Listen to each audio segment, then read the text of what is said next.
আসসালামু আলাইকুম রহমতুল্লাহ। কেমন আছেন সবাই? আশা করছি মহান আল্লাহর অশেষ রহমতে সকলেই ভালো আছেন। আজকে আমরা সেট সংক্রান্ত বিষয়গুলি নিয়ে গুরুত্বপূর্ণ একটি আলোচনা করব। আমাদের আজকের আলোচনায় সেটের বেসিক নলেজ সম্পর্কে আমরা প্রথমে ধারণা দেব, এরপরে পরবর্তী ক্লাসগুলিতে আমরা সেটের অন্যান্য বিষয়গুলি নিয়ে আলোচনা করব। তো আশা করছি আজকের ভিডিওটি পূর্ণ মনোযোগ সহকারে দেখবেন, তাহলে সেট সংক্রান্ত যেই জটিলতাগুলি রয়েছে তা অনেকাংশে আপনারা নিজেরাই দূর করতে পারবেন। তাহলে চলুন কথা না বাড়িয়ে আমরা আমাদের আজকের আলোচনায় ফিরে যাচ্ছি। আমাদের আলোচনা প্রথমে আমরা কি করব, সেট নিয়ে আলোচনা করব। সেট কি? তাহলে সেট হচ্ছে কি? সেট হচ্ছে বাস্তব জগতের বস্তুর যে কোনো সুনির্ধারিত সংগ্রহ বলতেই আমরা সেট বুঝি। এই সেট সম্পর্কে সর্বপ্রথম ধারণা দেন জার্মান গণিতবিদ জর্জ ক্যান্টর। এই সেট যে আছে, সেটটাকে সাধারণত ইংরেজি বর্ণমালার বড় হাতের অক্ষর যেগুলি আছে এ থেকে জেড পর্যন্ত এগুলি দিয়ে প্রকাশ করা হয়। কীরকম? যেমন আমরা বলতে পারি A set, B set, C set, D set, এরকম করে পর্যায়ক্রমে জেড সেট এরকম দিয়ে প্রকাশ করতে পারি। এই যে সেট নিয়ে আমরা আলোচনা করছি, আমরা বিভিন্ন প্রসঙ্গেই সেটটা কিন্তু ব্যবহার করে থাকি। যেমন আমরা বলতে পারি যে সপ্তম শ্রেণীর বইয়ের সেট, তার মানে সপ্তম শ্রেণীর যে বইগুলি আছে সেগুলিকে একত্রে আমরা বলি বইয়ের সেট। আবার এরকমভাবে বলতে পারি পাঁচটি বিজোড় সংখ্যার সেট, আবার বলতে পারি পাঁচটি জোড় সংখ্যার সেট। পাঁচটি জোড় সংখ্যার সেট বলতে আমরা যদি বুঝি যেমন 2, 4, 6, 8, 10, এই যে পাঁচটি জোড় সংখ্যার সেট হয়ে গেল। তো ওই সেটটাকেই আমরা ইংরেজি বড় হাতের অক্ষর দিয়ে প্রকাশ করি। তো এইটাকে আমরা যদি এরকম লিখি 2, 4, 6, এই যে তিনটি সংখ্যা আছে, এই সংখ্যা তিনটির সেট, তিনটির সেটকে আমরা কি দিয়ে প্রকাশ করব? বললাম এ দিয়ে প্রকাশ করলাম, যেখানে আমরা কি করব, সেকেন্ড ব্র্যাকেট অবশ্যই ব্যবহার করতে হবে, লিখব 2, 4, 6। তাহলে এখানে আমরা লিখলাম 2, 4, 6 সংখ্যা তিনটির সেট হচ্ছে এ, যেখানে এই যে প্রত্যেকটা এগুলিকে বলা হয় সেটের উপাদান। এই উপাদানগুলিকে আমি দ্বিতীয় বন্ধনীর দ্বারা ভিতরে আবদ্ধ করে দিয়েছি। এটি হচ্ছে এ সেট। এই পুরোটা হচ্ছে কি সেট? এ সেট। এখন যদি বলি এ সেটের উপাদান কয়টি? এ সেটের উপাদান 1টি, 2টি, 3টি। তো এখানে সুনির্দিষ্টভাবে উল্লেখ করা হয়েছে। আমরা সংজ্ঞা কি পেয়েছিলাম? বাস্তব জগতের বস্তুর যে কোনো সুনির্ধারিত সংগ্রহকেই সেট বলা হয়। তাহলে এখানে 2, 4, 6 সুনির্দিষ্টভাবে এখানে উল্লেখ করা হয়েছে, তাহলে এটা একটি সেট। আবার যদি আমরা বলতাম যে বাংলা, ইংরেজি, গণিত, এই তিনটে বইয়ের সেট, এটা আমরা ধরলাম এক্স। তো এখানেও কিন্তু এই যে বাংলা, ইংরেজি, গণিত, এই তিনটে বইয়েরকে নির্দিষ্ট করে দেওয়া, সুনির্ধারিত করে দেওয়া হয়েছে। তার মানে এটাও একটা সেট। তাহলে সেট মূলত কি, আমরা এটা বুঝতে পারলাম যে সেটকে কি করতে হবে? সেকেন্ড ব্র্যাকেট দিয়ে আবদ্ধ করতে হবে। আর যদি একের অধিক উপাদান হয়ে থাকে তাহলে অবশ্যই কমা ব্যবহার করতে হবে। এখানে যে আমরা এ সেট আছে, এগুলি প্রত্যেকটাকে বলা হয় কি? সেটের উপাদান। এটা হচ্ছে সেট, এগুলো হচ্ছে উপাদান। এখন এ সেটের উপাদান কি কি? 2, 4, 6 এটা আমরা পড়লাম। তো এখন যদি আমরা বলি 2 হচ্ছে এ সেটের উপাদান, তাহলে আমরা কীভাবে প্রকাশ করব? এই যে চিহ্নটা, এটা দিয়ে প্রকাশ করব। এইটার নাম হচ্ছে বিলংস টু। তাহলে 2 বিলংস টু এ, অর্থাৎ 2 হচ্ছে এর উপাদান। আচ্ছা, তারপর আমরা যদি বলি 4 কি এর উপাদান? অবশ্যই উপাদান, তাই আমরা কি লিখলাম? Belongs to.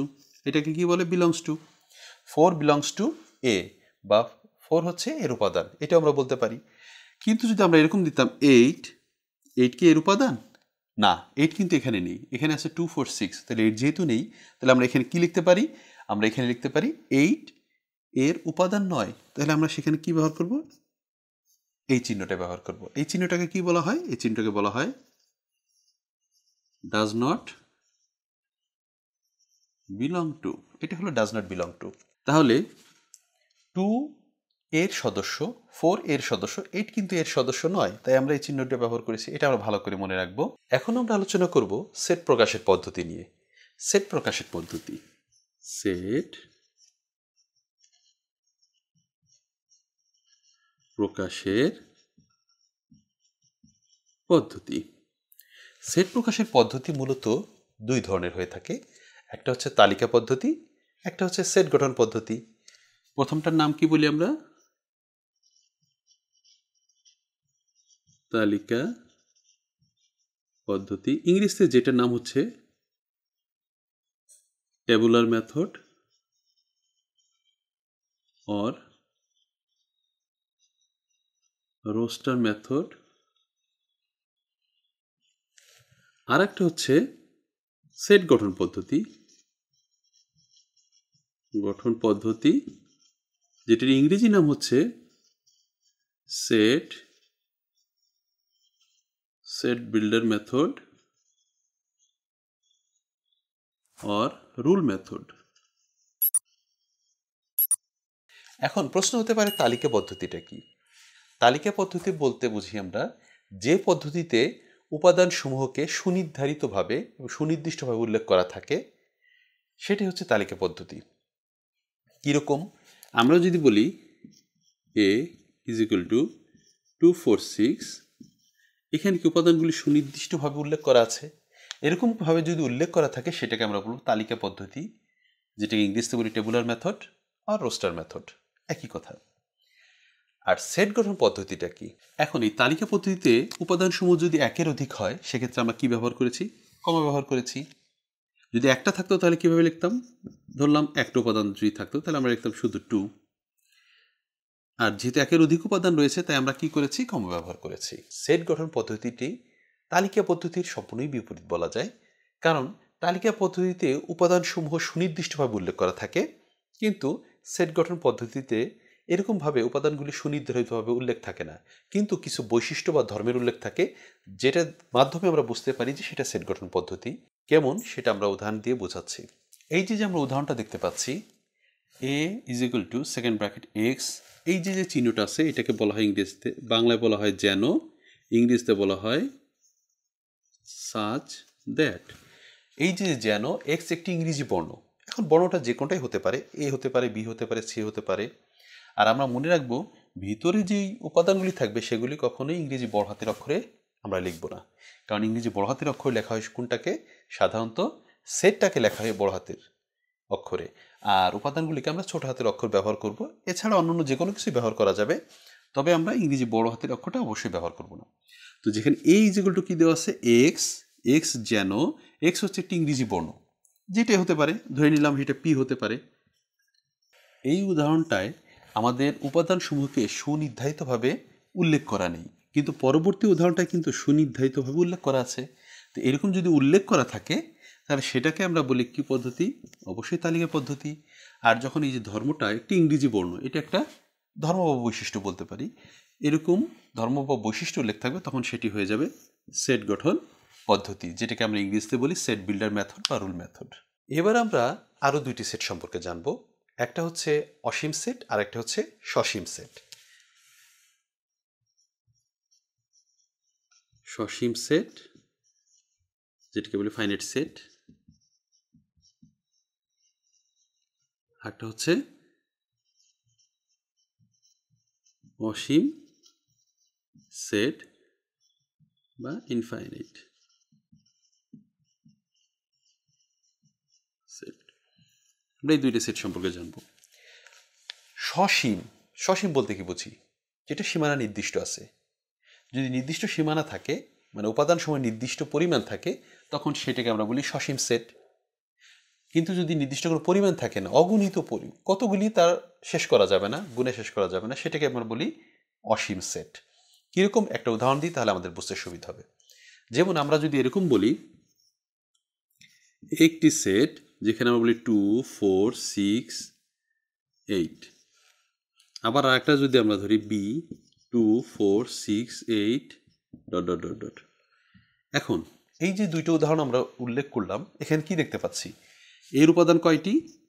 4টি, নির্দিষ্ট করা আর নেই। এরকম যদি হয় সেটা হচ্ছে কি সেট? সসীম সেট।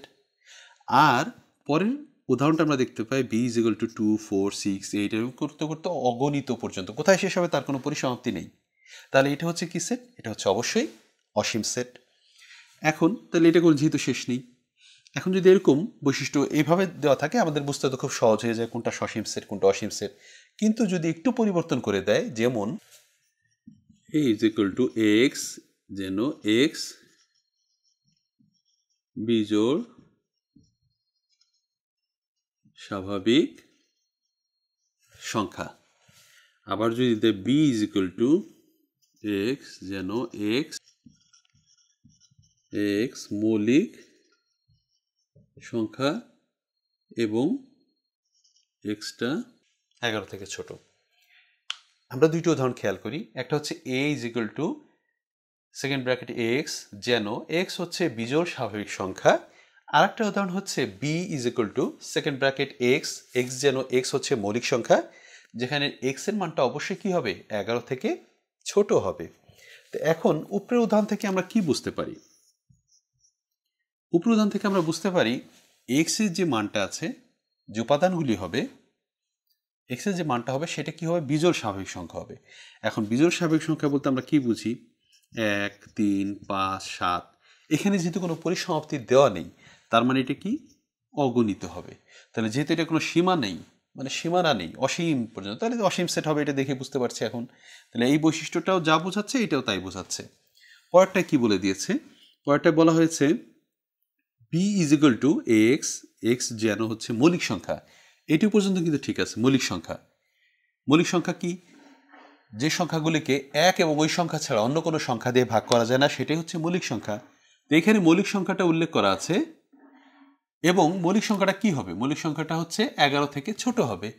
তো যখন শুধু এইটুকু যদি থাকতো, তখন সেটা কি হতো? মৌলিক সংখ্যা তো অগণিত আছে। মৌলিক সংখ্যা শুরু হয় 2 থেকে, 2, 3, 5, 7, 11, 13, 17, 19 এরকম করে অগণিত পর্যন্ত হতো। তখন সেটা হয়ে যেত কি সেট? অসীম সেট। কিন্তু এখানে আমাকে মজার বিষয় হচ্ছে উল্লেখ করে দেওয়া হয়েছে যে এক্স হচ্ছে 11 থেকে ছোট। তার মানে আমরা যদি তখন মৌলিক সংখ্যা লিখি 2, 3, 5, 7 এই পর্যন্ত, কারণ 11 থেকে ছোট হতে হবে। তো 11 থেকে ছোট এই চারটা আছে, তাহলে আমরা লিখতে পারি b ইজ ইকুয়াল টু এই চারটা। তাহলে এখান থেকে আমরা কি দেখতে পাচ্ছি? এখান থেকে দেখতে পাচ্ছি যে b এর উপাদানগুলো নির্দিষ্ট। যদি নির্দিষ্ট থাকে তাহলে b সেটটা হচ্ছে একটা সসীম সেট, আর উপরোক্ত যে এটা আছে সেটা একটি অসীম সেট। ফাঁকা সেট বিষয়টা কি? বোঝায় যাচ্ছে ফাঁকা মানে নেই। তাহলে যে সেটের কোনো উপাদানই নেই সেটি ফাঁকা সেট। উপাদান নেই বলতে বোঝায় কিছুই নেই। যে সেটের কোনো উপাদান নেই সেটাই ফাঁকা সেট। কীরকম? এই চিহ্ন দ্বারা ফাঁকা সেট বোঝায়, অথবা এইটা, যেটাই দিই না কেন এটা তো ফাঁকা সেট বোঝায়। যেমন আমরা যদি বলি যে একটি বালিকা বিদ্যালয়ে 3 জন ছাত্রের সেট, তো বালিকা বিদ্যালয়তে শুধু বালিকাই থাকে, শিক্ষার্থী শুধু বালিকাই থাকবে, সেখানে তো ছাত্র থাকার প্রশ্নই আসে না। তাহলে সেটা কি হবে? ফাঁকা সেট হবে। তারপর যদি আমরা এভাবে লিখি x এলিমেন্ট অফ n, যেন x হচ্ছে, এই যে আমরা একটা উদাহরণ লিখলাম, এই যে আমরা একটা উদাহরণ দেখতে পাচ্ছি যেখানে x element of n, x হচ্ছে স্বাভাবিক সংখ্যার সদস্য, যেখানে x এর মানটা কি 10 থেকে বড় এবং 11 থেকে ছোট। এখন nটা কি? n হচ্ছে একটা স্বাভাবিক সংখ্যা। কিরকম? 1, 2, 3, 4, 5, 6, 7 এরকম করে অসীম পর্যন্ত এটা হচ্ছে একটা স্বাভাবিক সংখ্যা। তো এক্স যে মানটা আছে সেটা হচ্ছে অবশ্যই স্বাভাবিক সংখ্যা হবে। আর এখানে শর্তটা দিয়ে দিচ্ছি কি, এক্স এর মানটা হবে 10 থেকে বড়। তাহলে 10 থেকে 10, 11, 12 আমরা এই তিনটি উল্লেখ করলাম বোঝার সুবিধার জন্য। এক্স এর মানটা 10 থেকে বড়, আচ্ছা 10 থেকে বড় হবে, কিন্তু 11 থেকে ছোট, 11 থেকে ছোট হবে। তো 10 এবং 11-র মাঝখানে কি কোনো আর স্বাভাবিক সংখ্যা আছে? অবশ্যই নেই। তাহলে কি হলো? এটা একটা ফাঁকা সেট হবে। সেটাকে আমরা এভাবে লিখতে পারি অথবা এভাবে লিখতে পারি। পরবর্তী ভিডিওতে আমরা বাকি সব সেট নিয়ে আলোচনা করব। আর আজকের ভিডিওতে আমরা এই ফাঁকা সেট পর্যন্ত আলোচনা করেছি। যদি আপনাদের এই সেট পর্যন্ত বুঝতে কোনো অসুবিধা হয়ে থাকে, অবশ্যই আপনারা আপনাদের কমেন্ট বক্সে আমাকে জানাবেন।